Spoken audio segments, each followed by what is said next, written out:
Good morning, students. In mechanical operation જેની અંદર આપણે યુનિટ નંબર 5th આપણે સ્ટાર્ટ કર્યું હતું મિક્સિંગ અને એજિટેશન્સ. સો મિક્સિંગ અને એજિટેશનનો આપણે કોન્સેપ્ટ અને ડિફરન્સ આપણે જોયો હતો પાછળના લેક્ચરની અંદર કે મિક્સિંગ શું છે અને એજિટેશન શું છે. બરાબર, મિક્સિંગ શું છે? એટલીસ્ટ ટુ ઇમિસિબલ અથવા તો સેપરેટ મિક્સચર્સ છે એને શું કરવાનું હોય છે? મિક્સ કરવાનું હોય છે. ક્યાં તો એ પ્રેઝન્ટ ઇન સિંગલ ફેઝની અંદર હોય અથવા તો એ કયા ફેઝની અંદર હોય? They are present in both, that means heterogeneous phase. અને agitation is the process where agitation શું છે કે એજિટેશન ઇઝ ધ એજિટેશન અને જે મિક્સિંગ છે એ બંને સિનોમ્સ નથી, but it is a motion of material in circulatory pattern inside a tank or vessel, while mixing is random distribution in through the one another. And then main aim of the mixing we discussing now. Based upon the objective of processing step, liquid are agitated for the following purpose. So which are the purpose? So we need to mixing the liquids. First, blending miscible liquids. Blending miscible liquids. जो liquid क्या है? Miscible. Okay, एक दूसरे में miscible हो जाते हैं वो liquid. Then second thing is that for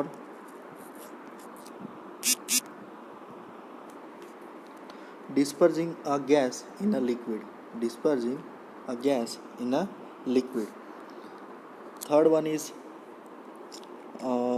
મતલબ ગેસનું સોલિડની અંદર ડિસ્પર્જન કરવું, એટલે બે પ્રકારના મિક્સિંગ જ થયા. Third one is suspending or dispersing relatively light solid particle in the liquid produce uniform required for the promoting mass transfer and assistance chemical reactions. Fourth one is dispersing or contacting immiscible liquid. કે જે liquid કેવા હોય છે? Immiscible. They are immiscible with each other.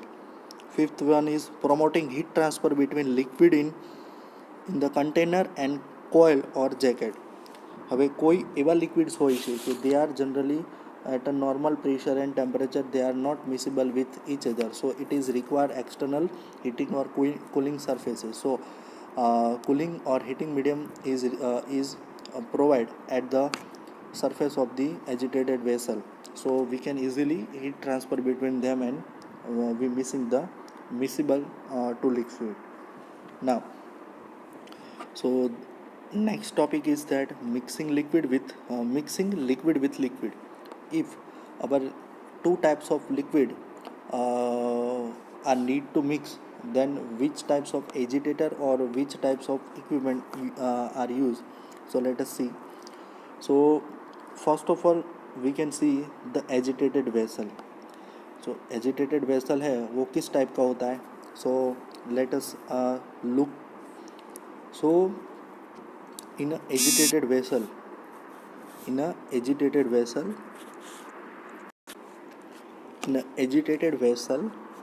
તો first એની અંદર એક cylindrical સરફેસવાળું flat સરફેસવાળું cylinder હોય છે. એની અંદર ઉપરનો જે ભાગ છે, ઓકે, તો the part that means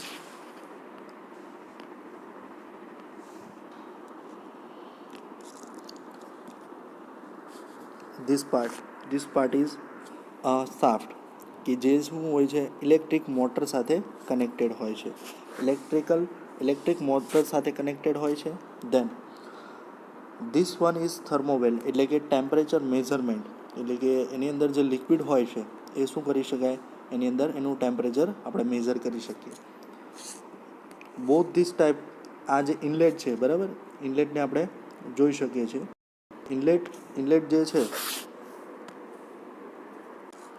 both hand side શું હોય છે? ઇનલેટ, કે જ્યાંથી આપણે મટીરિયલને ઇનલેટ કરાવી શકીએ છીએ.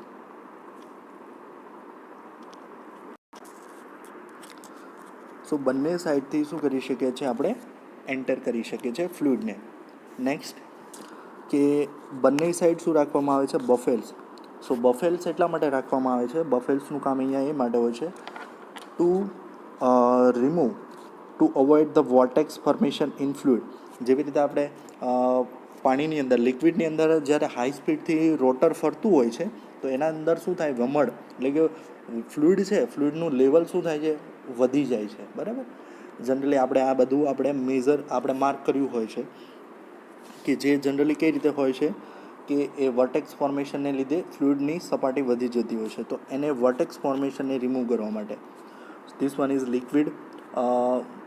લિક્વિડ સરફેસ અને આ સાફ્ટ છે. અને સાફ્ટના એન્ડ પર શું હોય છે ઇમ્પેલર્સ, કે જે શું કરે છે ઇમ્પેલર્સ જુદા જુદા ટાઈપના હોય છે. બરાબર. આપણે એક પ્રકારે કહી શકીએ કે એ મૂવિંગ બ્લેડ કે જે મિક્સિંગ કરવામાં ઇમ્પોર્ટન્ટ આપણને કામ લાગે. Now a propeller of or a turbine, જે ડિફરન્ટ ટાઈપ્સ ઓફ પ્રોપેલર અને ટર્બાઇન આપણે આગળની ફરી આ ચેપ્ટરની અંદર નેક્સ્ટ લેક્ચરની અંદર જોઈશું. Propeller or a turbine in a tank is the most commonly used equipment for the operational involving liquid and to extends liquid solid mixing. In a liquid mixing, a system may contain liquid with or without solid that not a viscous. માન લો કે liquid mixing કરી રહ્યા છે તો એની અંદર સિસ્ટમની અંદર liquid ક્યાં તો સોલિડ હોય અથવા સોલિડ અને લિક્વિડ બંને હોઈ શકે છે, અને અથવા તો નોટ અ વિસ્કસ, એ ખૂબ વધારે વિસ્કસ હોવા ના જોઈએ. So liquid with or without solid that not a viscous, એટલે કે કેવા હોય છે વિસ્કસ એટલે હેવી લિક્વિડ ના હોવા જોઈએ.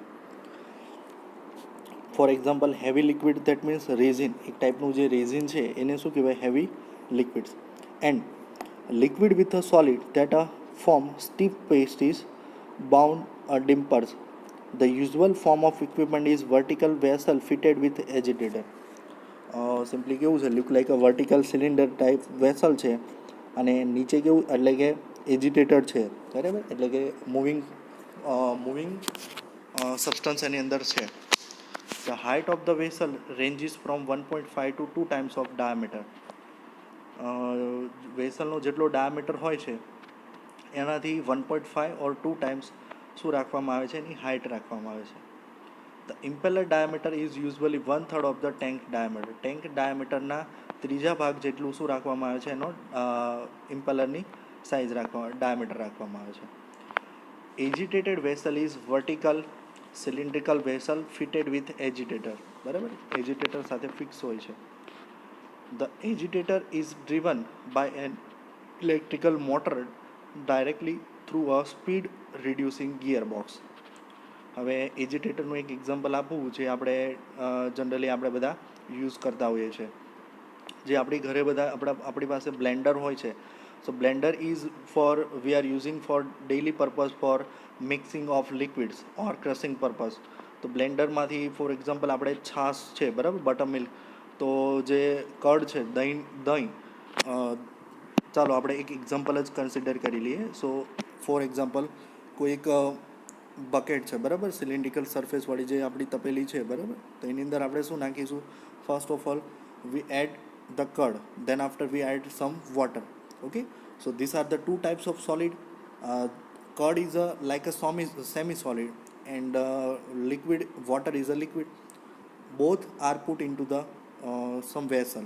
Then after we are a blender put into this vessel and start the process. તો એક્ઝેક્ટલી જે સાફ્ટ છે બરાબર, તો સાફ્ટની નીચે એ જે બ્લેન્ડર છે બરાબર એની સાફ્ટની નીચે શું છે એક ઇમ્પેલર છે જેની સાઇઝ કેવી હોય છે ડેટ મીન્સ એની શેપ કેવો હોય છે અલગ અલગ પ્રકારે હોય છે બરાબર.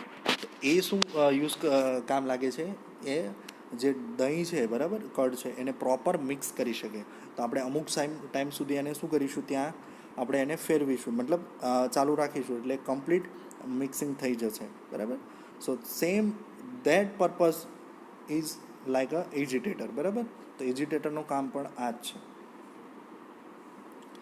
તો agitator is driven by electric motor સાથે કનેક્ટેડ હોય, બરાબર. અને રિડ્યુસિંગ સ્પીડ ગિયરબોક્સ સાથે, એટલે કે સ્પીડ આપણે શું કરી શકીએ, વધારે ઓછી. આપણને ખબર છે કે જે આપણે યુઝ કરીએ છીએ, બરાબર, એની અંદર આપણે સ્પીડ શું કરીએ છીએ, વધારે ઓછી કરી શકીએ છીએ.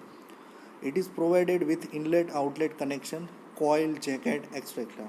હવે આપણા જે વેસલની વાત કરીએ તો એની ફરતે શું કરવામાં આવે છે, કુલિંગ કોઇલ અથવા તો જેકેટ યુઝ કરવામાં આવે છે. શું કામ? We are using heating coil or jacket.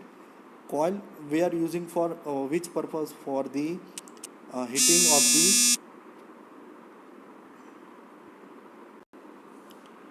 Coil શું કામ યુઝ કરવામાં આવે છે કે અંદર રહેલું જે લિક્વિડ છે, બરાબર, કે જે અમુક નોર્મલ ટેમ્પરેચર પર એ શું નહીં થતું, મિક્સ થતું નથી. તો એને સમ હીટિંગ અથવા કુલિંગ આપી અને એને શું કરવામાં આવે છે, મિક્સ. એવી રીતે છે જેકેટ. તો જેકેટ શું કરવામાં આવે છે, જે વેસલ છે, વેસલની ફરતે શું કરવામાં આવે છે, એમાં હીટિંગ મીડિયમ અથવા કુલિંગ મીડિયમ આપણે એને સપ્લાય કરવામાં આવે છે. ઇઝીલી શું કરી શકાય, મિક્સિંગ કરી શકાય એટલા માટે. In the agitated vessel the impeller creates a flow pattern. Impeller શું કરે છે, ફ્લો પેટર્ન ક્રિએટ કરે છે કે કઈ ફ્લોમાં એ ફ્લુઇડ ફરશે, causing the liquid to circulate through the vessel and return ultimately to the impeller. એટલે કે એ ફ્લો પેટર્નથી ક્રિએટ કરે કે જેથી કે એક પાર્ટિકલ આખું સર્કલ ફરીને એઝ ઇટ ઇઝ એ ટાઈમે ક્યારે પહોંચે છે. એટલે કે ટૂંકમાં કહીએ તો impeller is creating flow pattern. Now, agitator is a combination of impeller and shaft. Agitator is a combination of impeller અને shaft. Impeller એટલે નીચેનો પાર્ટ અને shaft એટલે એ ઇમ્પેલર જે પોઈન્ટ સાથે કનેક્ટેડ છે એ. For example, impeller attach to the shaft, બરાબર. ઇમ્પેલર જે છે એ કોની સાથે અટેચ છે, શાફ્ટ સાથે. So there are various types of impeller and so the agitator types. ઘણા બધા ટાઈપના ઇમ્પેલર્સ છે, એ પ્રમાણે એજિટેટરના ટાઈપ પણ હોય છે. વેન વી સે ટર્બાઇન ઇમ્પેલર, બરાબર. ટર્બાઇન એક પ્રકારનું શું છે, it is one types of agitated vessel and it is એની અંદર પણ જુદા જુદા પ્રકારના ઇમ્પેલર્સ યુઝ કરવામાં આવે છે. It is also term as a turbine agitator, બરાબર. એને એક પ્રકારે ટર્બાઇન એજિટેટર જ કહેવામાં આવે છે. Now the term impeller and agitator are used interchangeably. મતલબ એની અંદર આપણે જે ઇમ્પેલર છે, બરાબર, ઇમ્પેલર આપણે યુઝ અને એપ્લિકેશન પ્રમાણે આપણે ચેન્જ કરી શકીએ છીએ.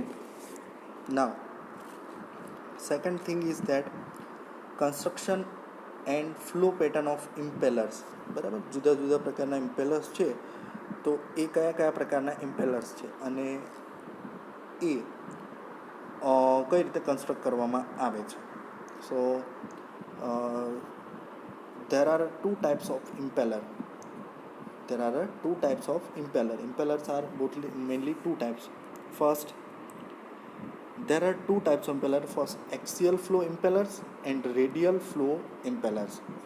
મતલબ એક્સિયલ ફ્લો એટલે કે જે ઇમ્પેલર હોય છે, બરાબર. ઇમ્પેલર એ કયા ફ્લો પર ફરતું હોય છે, એક્સિયલ. એના એક્સિયલ ફ્લો મીન્સ કે જે એક્સલ હોય છે એના પર ડિપેન્ડ કરે છે. અને second one is radial flow impellers, કે જે બીજા જે હોય છે એ કયા હોય છે, રેડિયલ ફ્લો, કે જે એની રેડિયલ ડાયરેક્શન પર ડિપેન્ડ કરતા હોય છે, બરાબર. તો જોઈએ એક્સિયલ ફ્લો અને રેડિયલ ફ્લો શું છે. Axial flow impeller make an angle of less than 90 degree with the shaft. Axial flow હોય એ 90 ડિગ્રી કરતાં ઓછા એંગલ પર શાફ્ટ સાથે કનેક્ટેડ હોય છે. અને they generate flow current parallel to the axis of shaft. અને ફ્લો કરંટ કઈ ડાયરેક્શનમાં હોય છે, શાફ્ટની પેરેલલમાં. જ્યારે રેડિયલ ફ્લો છે impeller which have a blade parallel to the axis of shaft સાથે શું હોય છે, પેરેલલમાં હોય છે. And they are generating flow current in tangential અથવા તો સર્ક્યુલર પાથ ક્રિએટ કરે છે, અથવા તો રેડિયલ ડાયરેક્શનની અંદર શું કરે છે, ફ્લો ક્રિએટ કરે છે. Okay. So these are the radial flow and axial flow impellers. Both are having a definition. So axial flow is make an angle of less than 90 degree with the shaft, and they are generating parallel to the axis of shaft. And radial flow के अंदर जो blades है which are connecting to the shaft and they flow in the tangential flow. And then this impeller is further classified into next so the other types of impellers, the different types of impellers we discuss in next lecture.